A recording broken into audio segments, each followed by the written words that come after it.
Let's talk now about setting goals. Of all the things that really helped transform my life, when I was 25 years old, met my mentor, that original mentor, Mr. Earl Schoaf. Goal setting really did wonders for me.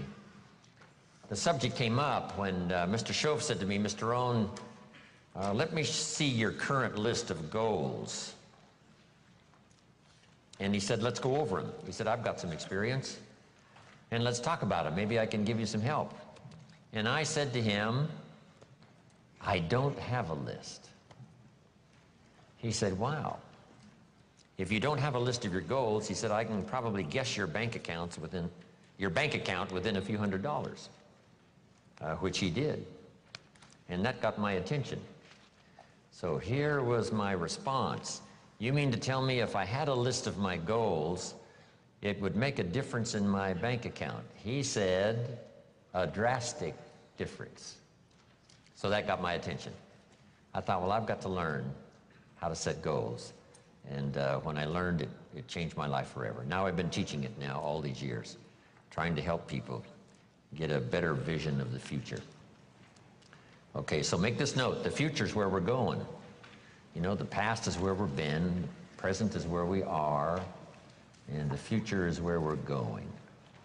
And if we can capture this moment in time from our past to now, and then from now to a future more well-designed, with better objectives and better purpose for ourselves, our family, our business, our investments, everything else, then this moment in time will have become extremely valuable. So let me give you first what really affects us all. Number one, we're affected by the environment in which we live. We're affected by the physical environment. I was challenged way back in those early days, why not make the environment better everywhere you go? I learned, Mama taught, you know, turn off the lights when you check out of your hotel and you leave the room. Before you leave, turn out the lights. And I thought, why do that? And here's what she said: to make a contribution that's so easy. Wow. And if you could make a contribution that is so easy, that didn't cost you any money, and didn't cost you any time, you know, didn't cost you a piece of your life, why not make the contribution that's easy? Because if everybody did it, think of how much we would conserve. Someone says, well, yes, but the hotel benefits if you turn out all the lights. And here's the answer that sophisticated people always have: who cares who benefits? If it benefits the hotel and if everybody did it, probably the cost of the hotel room would come down. So every benefit you can give, every benefit you can share, because here's what happens. If you learn to give, you will what? Receive.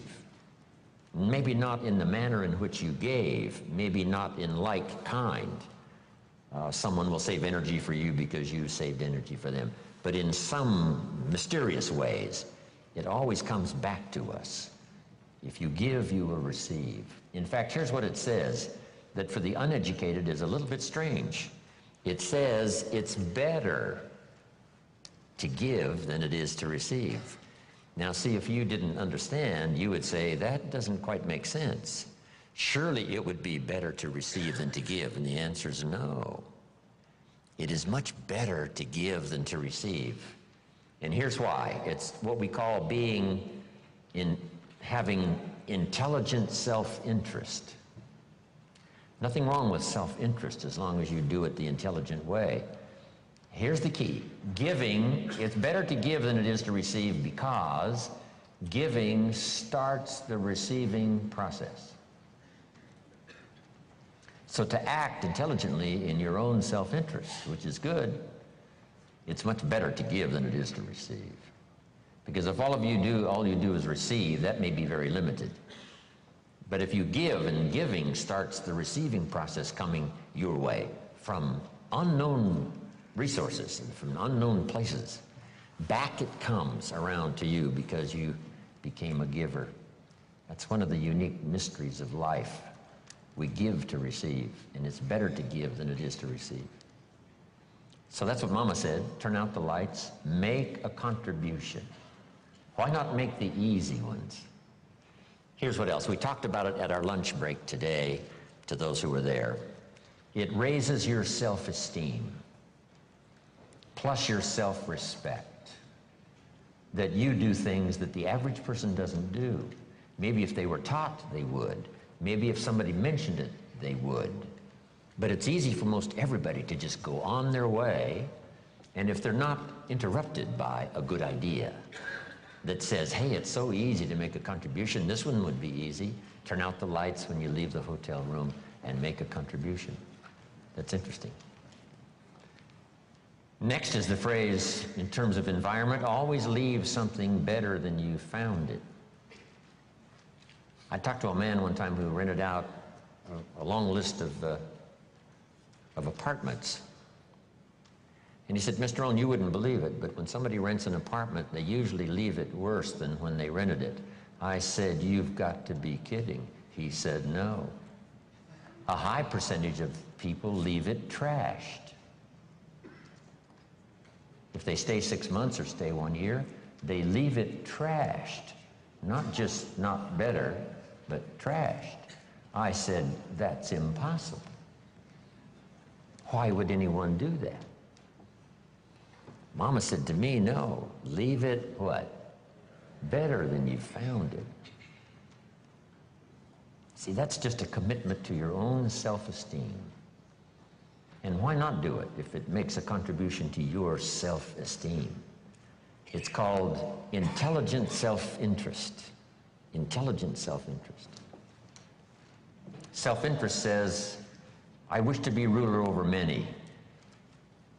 And intelligent self-interest says, I understand how to do that. Be faithful when the amounts are small. If you'll take care of the few, we will someday give you a position of very high importance over many. But if you don't be disciplined when the amounts are small, why would we trust you when the amounts are large? Brian mentioned that earlier. Why would life give you a fortune to manage if you couldn't manage the gifts of a few? Interesting philosophy to consider, okay? Your own self-interest. Leave the contribution. I'm even aware of it when I leave a restaurant and I get me a toothpick, right? And you take off the little cellophane off the toothpick. It's easy to throw it by the cash register, right, or somewhere where it looks like other people have done the same. Mama said, put it in your pocket. Somebody says, wow, a little piece of cellophane, what difference does it make? It doesn't make that much difference, only in your self-respect. Take your trash home and deposit it. How much does it cost to clean up the trash on the highways in America? Mega, mega, mega millions.